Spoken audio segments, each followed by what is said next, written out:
Olá, amigos e amigas ouvintes.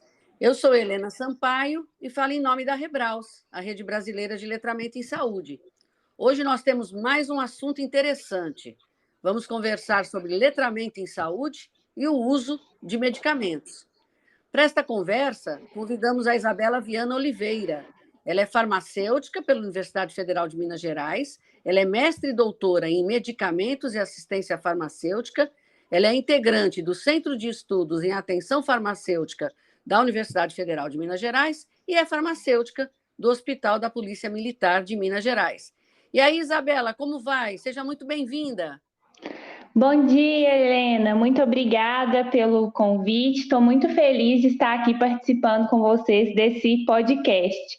Bom dia, ou boa tarde, ou boa noite, né? Depende do horário de quem estiver nos assistindo. Muito obrigada mesmo por esse convite. Espero que eu possa contribuir de alguma forma. Com certeza vai contribuir. Esse é um assunto, vamos dizer, é delicado, é árduo, né? E assim, a gente está, às vezes, muito desavisada com isso, né? Bom, preparei umas perguntinhas aqui. Antes da gente abordar o letramento em saúde e o uso de medicamentos, fala para a gente um pouco sobre como que o farmacêutico pode contribuir no cuidado do paciente. Helena, essa é uma pergunta muito interessante e eu fico muito feliz de ter a oportunidade de falar um pouco sobre isso, porque a participação do farmacêutico no cuidado, ela pode não ser tão intuitiva para quem está nos ouvindo, como é a participação do médico, do enfermeiro ou do nutricionista. Bom, nós sabemos que o medicamento é uma das tecnologias mais utilizadas em saúde. E frequentemente nós encontramos pacientes em uso de muitos medicamentos. E já tem muitos estudos mostrando o aumento da morbimortalidade associada ao uso desses produtos.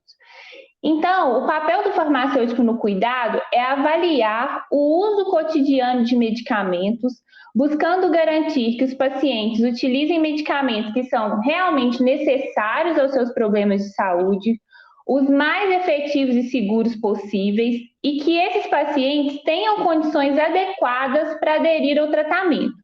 E, claro, para isso, o farmacêutico precisa atuar em parceria com o paciente e com os outros profissionais que atendem esse paciente.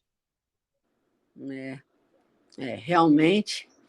E até ia fazer até um adendo aqui, especificamente com o farmacêutico que está na farmácia, porque nós, enquanto consumidores, frequentemente a gente não interage com esse farmacêutico. Então, a gente desperdiça a grande contribuição que ele pode dar para o nosso uso adequado, para alguma dúvida que a gente tenha, para um uso mais racional e seguro do medicamento que a gente está tentando adquirir, né?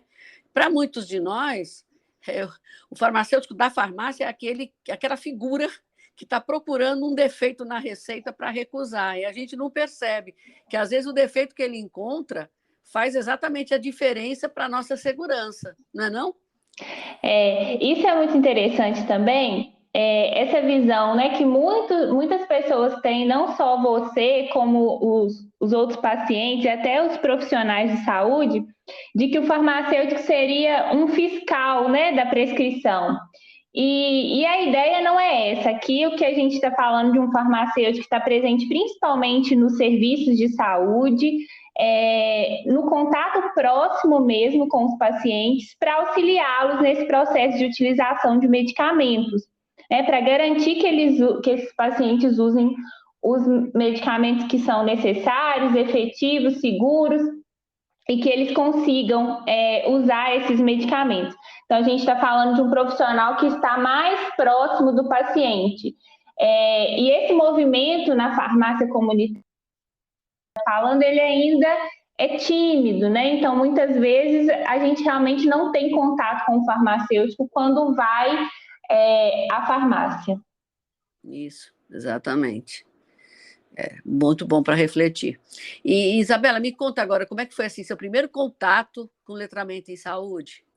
Então, a primeira vez que eu ouvi sobre esse conceito foi numa disciplina, ainda na graduação, lá em 2012.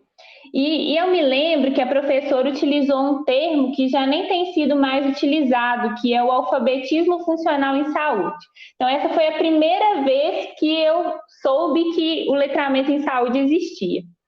E aí, já no mestrado, eu fui pesquisar sobre como o farmacêutico toma decisão durante esse serviço que a gente está comentando aqui, que a gente chama de serviço de gerenciamento da terapia medicamentosa. Então, o letramento ele não era o foco da minha pesquisa. Porém, como eu estava investigando uma prática clínica que nasceu dentro do cuidado centrado na pessoa, a necessidade de aprimorar o letramento em saúde dos pacientes para se alcançar o uso adequado de medicamentos apareceu como um dos resultados da minha pesquisa. E aí, no doutorado, como eu aprofundei no processo de compartilhamento da decisão entre paciente e profissional, obviamente o letramento em saúde continuou tendo um papel muito importante na minha pesquisa. Ah, tá. Eu vou até aproveitar o gancho do que você falou para dar um alerta para os nossos ouvintes. Você falou que não se está mais usando o termo alfabetismo ou alfabetização funcional em saúde. E realmente nós estamos tentando usar mesmo a palavra letramento, que é mais abrangente do que alfabetização, e muitas vezes, desavisadamente, principalmente em ambientes de ensino, o pessoal às vezes bota no Google Tradutor um texto em inglês, e aí, na hora, o Google Tradutor vai automaticamente para a alfabetização ou alfabetismo e não para letramento.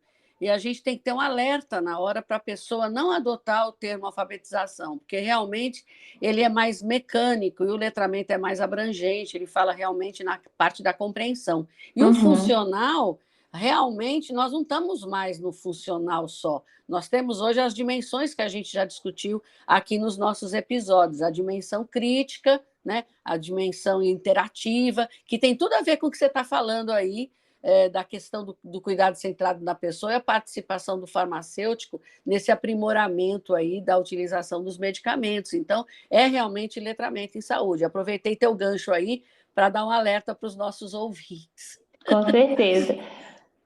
E, Isabela, fala assim mais sobre esses resultados que você obteve. Como é que o farmacêutico, em seu processo de tomada de decisão, acessava o letramento em saúde dos pacientes? Então, eu encontrei que ao explorar e compreender a experiência de cada paciente com o uso de medicamentos, é possível a gente conhecer um pouco desse status do indivíduo. Então, identificar se ele consegue compreender as informações sobre saúde e aplicá-las em seu dia a dia. E aqui eu ressalto que não necessariamente precisamos aplicar os instrumentos para identificar se o letramento em saúde do paciente é inadequado, adequado ou intermediário. Como vocês já discutiram, né, aqui no podcast, como muitos autores ressaltam, tudo depende do objetivo dessa avaliação. E aí, claro, nós vamos explorar essas experiências de cada paciente para identificar esse status, para identificar o letramento em saúde dele. E essas experiências também vão nos guiar no aprimoramento do letramento em saúde dos pacientes. Exatamente. É uma coisa importante isso que você falou. Não é necessário fazer uma aferição. Tem estudiosos hoje que dizem que se você quiser conhecer a realidade de um país ou de uma região, ou se você estiver fazendo uma pesquisa mesmo, instrumentos de aferição são sempre importantes. Em termos de pesquisa, até porque podem contribuir para delineamento de políticas públicas, né? Mas se você está, como você disse aí, no dia a dia da prática, muitas vezes você já vai sentindo que existe alguma dificuldade ali. E aí esses estudiosos dizem que é melhor você inferir logo que o letramento em saúde da população é baixo, e aí você foca todos os procedimentos educativos para esta condição. Isso, com certeza, vai fazer com que o público de baixo letramento entenda e vai fazer com que as pessoas que têm o letramento adequado, elas não se importem, elas vão ter um esmiuçar maior da orientação, vai ficar mais clara ainda, não é não? Com certeza. Isso. E Isabela, e antes de avançarmos, explica aí para o nosso ouvinte o que seria essa experiência com o uso de medicamentos.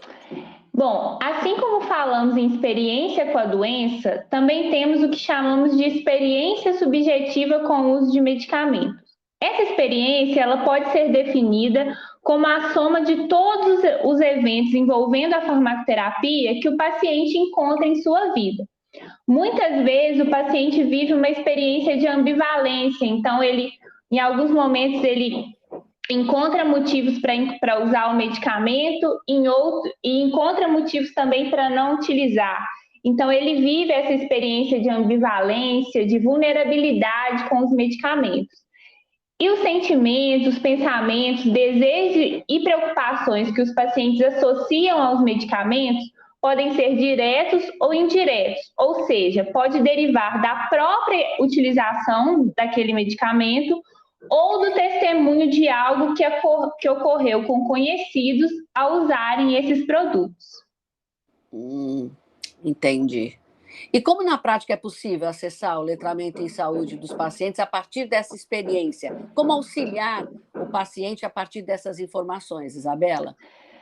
Então, Helena, diante da compreensão da experiência subjetiva do paciente, o profissional tende a categorizá-las, determinando se essas experiências incluem percepções reais ou se carregam conceitos equivocados. E aqui é importante ressaltar que essa categorização nada tem a ver com o julgamento da pessoa atendida. Ao contrário, o profissional entende que precisa considerar a experiência do paciente, como ela se apresenta, para conseguir contextualizar a resolução do problema à situação vivenciada por ele. É uma espécie de filtro que indica qual caminho o profissional deverá percorrer com o paciente. E ao compreender a experiência do paciente, o farmacêutico percebe que precisa tomar uma decisão diferente daquela planejada anteriormente, o que significa uma mudança de conduta a partir da experiência.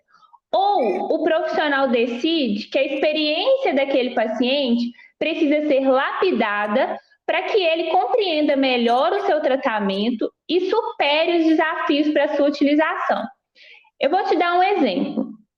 Um paciente ia ter introdução de insulina em sua farmacoterapia. Isso começou a ser considerado. Ele estava com a diabetes descontrolada e precisaria usar insulina. E ele disse que não ia usar esse medicamento. E aí ele falou assim para a gente: quem usa insulina morre. Meu irmão morreu porque começou a usar insulina. E o que a gente pode fazer, então, quando o paciente diz isso para a gente? Nós temos que auxiliá-lo, ele, no entendimento desse processo. E aí a gente vai conversar com esse paciente. Mas o seu irmão tinha o quê? Aí ele fala, ele tinha diabetes. E a doença dele estava controlada? Aí o paciente respondeu, não, ele comia doce. E aí a gente continua. Então, será que ele morreu porque ele usava insulina ou porque não controlava a diabetes adequadamente? Então, assim, com bastante abertura para o diálogo, o conhecimento vai sendo construído. Se a pessoa demonstra que tem uma limitação, tem um medo, um receio, um entendimento equivocado sobre o tratamento, não podemos ignorar e simplesmente escolher o que consideramos melhor para ela sem a sua participação. Se a gente faz isso, nós estamos mantendo a pessoa no mesmo nível de desenvolvimento que ela estava, e o que a gente já sabe é que isso não contribuirá em nada para a adesão ao tratamento. Exatamente. É isso aí, tem que aproveitar a própria realidade do indivíduo, no caso aí ele teve a experiência com o irmão, não é? Para poder tentar fazer o processo educativo nessa linha, não é não? Com certeza, assim, é muito fascinante. Eu acho que a partir desse diagnóstico, o farmacêutico pode utilizar a experiência subjetiva como subsídio para aprimorar o letramento em saúde do paciente. Então, a experiência com o uso de medicamentos vai guiar esse profissional a buscar implementar estratégias que facilitem a compreensão do paciente sobre seus problemas de saúde e sobre seus medicamentos. Assim, o paciente poderá tomar decisões mais embasadas, porque muitas vezes os conceitos equivocados que os pacientes carregam prejudicam ou atrasam a efetividade de um tratamento. Então, lapidar esses conceitos, respeitando o tempo do paciente e a sua condição clínica, vai auxiliar esse paciente a romper as barreiras para a utilização do medicamento. E no caso da insulina, que a gente está comentando, Ao fornecer informações para o paciente em pequenas porções, em uma linguagem acessível, para que ele conseguisse entender o papel da insulina em seu tratamento, fez com que ele iniciasse o uso do medicamento. Então, é interessante a gente notar que, ao dividir informações com o paciente para que a compreensão da sua saúde melhore, o profissional ele fomenta o envolvimento dele no cuidado e as decisões começam a ser compartilhadas. E eu acredito muito que quando falamos em cuidado centrado na pessoa, o ideal realmente é a gente alcançar o compartilhamento da decisão. Sim, sim, com certeza. Aliás, o letramento em saúde per si já pressupõe a tomada de uma decisão compartilhada, né? E assim, como você está mostrando para a gente, é muito importante, porque muitas vezes, se você não abrir esse diálogo, não respeitar essa experiência, não usar essa experiência para o seu processo educativo, você vai ficar naquela história de fazer a pessoa aderir pelo medo. Você promete tanta desgraça para a pessoa que a pessoa toma pelo medo. Só que a hora que ela perceber que aquela desgraça prometida não vai aparecer, aí pronto, ela não foi conscientizada, ela não participou do processo, ela abandona a adesão, não é não? E às vezes, nem pelo medo ela começa a utilizar, isso é muito particular. Às vezes o paciente cria uma resistência e ele quer fugir daquela realidade. Então, o profissional está jogando um monte de coisa ali que pode acontecer com ele para ele não, se ele não utilizar o medicamento, esse paciente acaba criando uma resistência e não vai usar mesmo. Então, é muito importante a gente incluir o paciente nesse processo. Então, letramento em saúde e tomada de decisão compartilhada são conceitos que estão intimamente relacionados.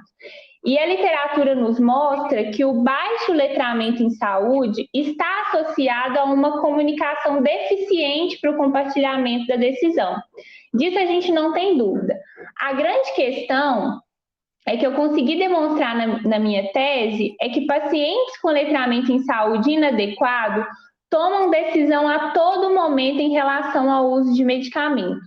Então, muitas vezes, quando ele não participa da decisão, quando a decisão é paternalista, então o profissional decide sozinho o que ele acha que é melhor para o paciente, o que vai acontecer? O paciente ele tende a tomar decisões por conta própria. Então, em muitas situações, esses pacientes desempenham um papel ativo no manejo das suas condições de saúde. Só que nem sempre eles possuem conhecimento e habilidades necessários para realizar essas decisões de maneira efetiva e segura. Daí a importância de uma troca de informação de qualidade entre paciente e profissional, que vai contribuir para o aprimoramento das competências do paciente. E buscar o compartilhamento real da decisão, com discussão sobre as alternativas de tratamento, conversa sobre riscos e benefícios, em uma linguagem que o paciente compreenda, é o caminho para evitar que ele necessite tomar decisões por conta própria, e decisões estas que podem colocá-los em risco. Então, vou te dar mais um exemplo de como que o paciente precisa compreender bem sobre o seu tratamento. Então, a gente tem uma paciente que ela teve a sua consulta adiada por causa da pandemia, e isso acabou fazendo com que ela ficasse sem administrar a injeção de methotrexato que ela usava toda semana.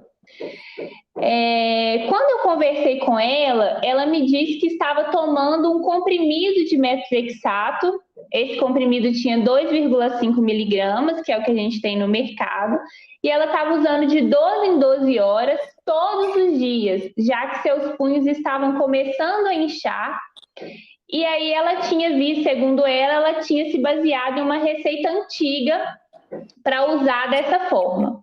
Então, era uma paciente que ela estava sem acesso ao methotrexato injetável, e ela já estava começando a ter dor, os punhos estavam inchando por causa da artrite reumatoide, e aí ela decidiu substituir por conta própria a injeção pelo comprimido. Então, ela queria solucionar o seu problema, mas acabou usando uma posologia não adequada para o metrexato oral. Então, ela estava se expondo a uma dose muito alta do medicamento e, obviamente, aumentando o risco dela ter uma toxicidade.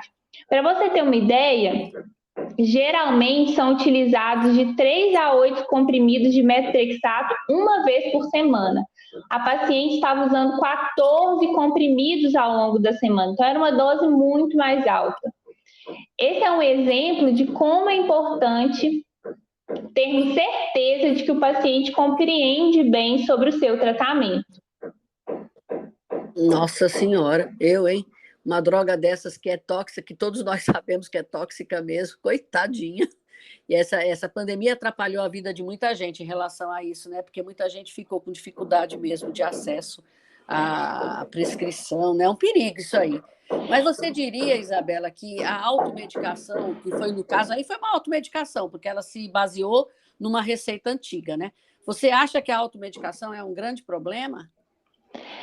Então, só como ela se baseou numa receita antiga, mas a gente nem sabe exatamente como que estava a receita. Pode ser que ela tenha interpretado de uma forma equivocada. Então, é um exemplo, essa questão da pandemia, por exemplo,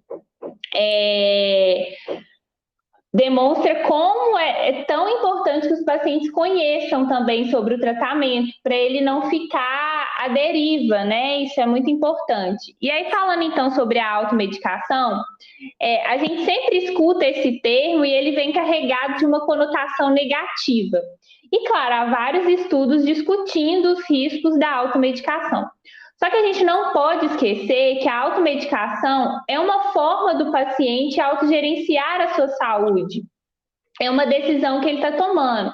Então, a paciente estava com dor, estava vendo que seus punhos estavam inchados e ela precisava fazer alguma coisa, já que ela não ia ter um atendimento médico tão próximo. Então, por isso que é tão importante o compartilhamento da informação e o compartilhamento da decisão propriamente dita, porque isso vai trazer mais segurança para o paciente. Então, se ele precisar se automedicar, ele vai ter orientações para isso, ele vai saber quando não se colocar em risco, ou o compartilhamento da decisão também pode evitar que o paciente precise se automedicar. Então, isso é muito importante. E um ponto que eu gostaria de chamar a atenção é que mesmo pacientes com letramento em saúde adequado, muitas vezes não são envolvidos o suficiente nas decisões para a gente falar que o compartilhamento dela foi alcançado. Então, o paciente que já possui um letramento em saúde adequado ainda precisa ser mais envolvido nas decisões terapêuticas. Como já é extensamente discutido na literatura, os pacientes que alcançam esse compartilhamento da decisão demonstram maior adesão e maior satisfação com o tratamento em comparação aos outros pacientes. E esses pacientes que vivenciam o compartilhamento, eles tendem a não tomar decisões sozinhos, decisões por conta própria. Então, eles sempre procuram discutir antes com o profissional. É muito importante mesmo, né? E você trouxe até uma outra visão da automedicação. Quer dizer, a automedicação, ela pode ser uma proatividade do paciente se ele aprendeu ao longo do processo, ou se nós viabilizamos ao longo do processo que ele pudesse se empoderar mesmo da orientação, da terapia, né, não? Exatamente. Então, é claro que ela vai trazer riscos se ele não tiver esse conhecimento, mas nem sempre ela vai ser ruim. Às vezes ele está com uma dor, ele toma um medicamento que ele sabe que ele pode utilizar e aquela dor vai melhorar. Exatamente. Muito bom. E, Isabela, tem mais alguma coisa sobre letramento em saúde e uso de medicamentos que você achava importante dividir agora com a gente e com os nossos ouvintes? Então, Helena, eu gostaria de reforçar a importância de pensarmos em estratégias que facilitem o acesso do paciente à informação, com materiais que sejam letrados, como vocês têm discutido aqui no podcast, e, claro, com os profissionais dividindo com os pacientes informações compreensíveis e de qualidade. Então, de acordo com os resultados da minha tese, 4 componentes permeiam o ato de acessar a informação pelos pacientes: a dificuldade de compreensão, a repreensão pela busca da informação, o medo do conhecimento e o poder conquistado após adquirir esse conhecimento. Então, os pacientes, eles enfrentam várias dificuldades ao tentar realizar uma busca ativa por informação. Às vezes, os medicamentos que eles recebem, por exemplo, no Sistema Único de Saúde, não vêm com a bula. E muitos não sabem onde encontrar informação sobre o medicamento na internet. E aí, além dessas dificuldades, quando eles conseguem ter acesso à bula ou algum outro material, eles não conseguem compreender as informações que estão contidas ali. E para complicar a situação ainda mais, o paciente muitas vezes é repreendido pelo próprio profissional quando ele vai em busca da informação. Então, um dos pacientes que eu entrevistei, ele vivia o conflito entre gostar de ler a bula para conhecer sobre os medicamentos que ele utiliza e o alerta feito por seu próprio médico de que o contato com esse conteúdo poderia atrapalhar a sua adesão ao tratamento. Então, muitos pacientes demonstram ter esse medo de buscar informação e aí se deparar com mais problemas, com reações adversas. Por isso é tão importante que profissional e paciente compartilhem informações para evitar que o paciente deixe de ter acesso ao conhecimento por medo. E nós sabemos que conhecimento é poder. Compreender e saber entregar a informação aumenta a segurança em relação ao uso de medicamentos. Tem uma história muito interessante de uma paciente que começou a ler todas as bulas após vivenciar uma dispensação errada em uma farmácia. Ela recebeu um anticoagulante no lugar de um relaxante muscular. Então, a prescrição dela era de Miozan e ela recebeu Marevan, que é a varfarina, um anticoagulante. Como ela não buscou informações sobre o medicamento que ela tinha recebido, ela começou a usar a varfarina. E aí seu irmão, que era farmacêutico, que identificou a confusão. Imagina se ela continuasse usando esse anticoagulante, sei lá, por 5 dias, como deveria ser a prescrição do Miozan, o risco que isso não trouxe para ela. Então, a partir daí, ela me disse que começou a ler a bula de todos os medicamentos que ela precisava utilizar.